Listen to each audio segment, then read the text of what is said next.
السلام علیکم۔ میں ایک ہارر اور ٹرو سٹوری لے کر آئی ہوں۔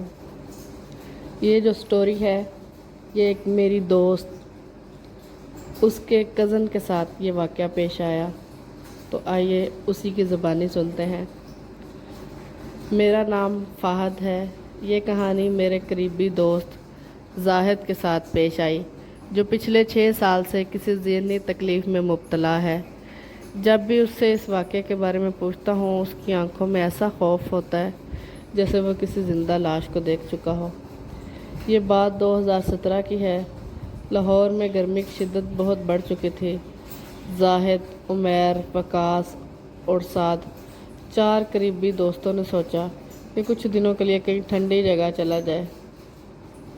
انہوں نے شمالی علاقوں کا پلان بنایا، مری، ناران اور پھر بالا کوٹ۔ بالا کوٹ میں ان کے ایک جاننے والے کا پرانا فارم ہاؤس تھا، جو تقریباً 12 سال سے بند پڑا تھا۔ کہنے کو تو بند تھا، مگر مالک نے کہا کہ اگر وہ وہاں رہنا چاہے تو رہ سکتے ہیں، بس پانی اور بجلی کے کچھ مسائل ہوں گے، مگر محفوظ ہے۔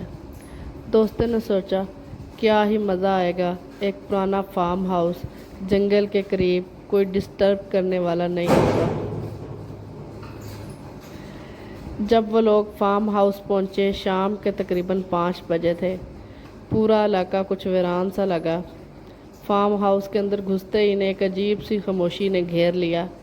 نہ پرندوں کی آوازیں، نہ درختوں کی سرسراہٹ، اور سب سے عجیب بات یہ تھی کہ دروازے پر نیا تالا لگا ہوا تھا۔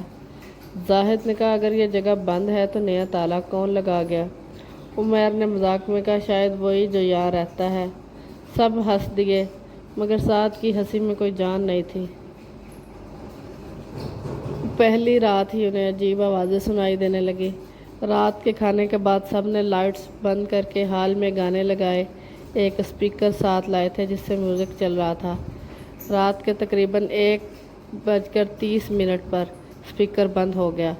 پہلے سوچا بیٹری ختم ہو گئی ہوگی، لیکن موبائل ابھی تک چارج ہو رہا تھا۔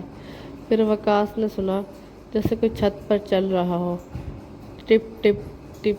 پہلے تو سب نے مذاق سمجھا، پھر آواز مسلسل آنے لگی۔ سعد نے ہمت کی اور چھت پر چڑھ گیا، لیکن وہاں کوئی نہیں تھا۔ اسی لمحے نیچے ہال میں زاہد نے کچھ دیکھا، ایک سفید سایہ جس کا چہرہ صاف نظر نہیں آ رہا تھا، کمرے کے ایک کونے میں کھڑا تھا۔ زاہد نے چیخ ماری، سعد بھاگ کر نیچے آیا، لیکن کمرہ خالی تھا۔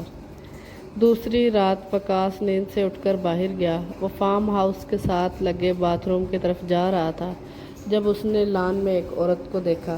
لمبے سیاہ بال، سفید لباس، گردن عجیب زاویے پر جھکی ہوئی، وہ حرکت نہیں کر رہی تھی۔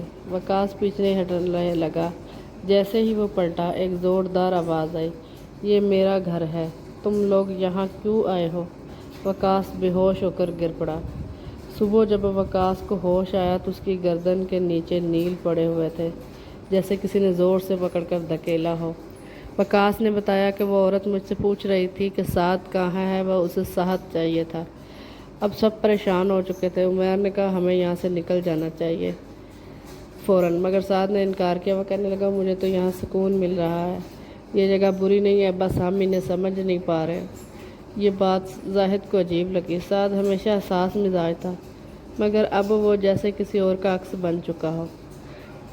ایک آخری رات سب نے ایک کمرہ بند پایا جو پچھلے 2 دنوں سے نظر نہیں آ رہا تھا، جسے وہ دروازہ پہلی بار نمودار ہوا۔ زاہد نے کہا یہ کمرہ تو پہلے نہیں تھا، دروازے پر پرانی زنجیروں کا تالا تھا۔ وقاص نے کہا نہ کھولو اسے، یہ ہمیں بلا رہا ہے، مگر سعد آگے بڑھا اور تالا توڑ دیا۔ دروازہ کھلا۔ کمرے کے اندر ایک پرانا جھولا تھا جو خود بخود ہل رہا تھا۔ دیوار پر بچوں کی آوازوں کے نشانات تھے۔ کمرے کے اندر ایک پرانا جھولا تھا جو خود بخود ہل رہا تھا۔ دیواروں پر بچوں کی آوازیں تھیں اور کونے میں پرانے کپڑوں کا ڈھیر پڑا تھا۔ اور پھر زاہد کو ایک پرانی تصویر ملی، 4 لڑکے ان جیسے ہی، بالکل ویسا فارم ہاؤس، ایک سفید لباس والی عورت ان کے ساتھ کھڑی تھی۔ تصویر کی پچھلی طرف لکھا تھا واپس نہ آنا ورنہ کوئی نہیں بچے گا۔ انجام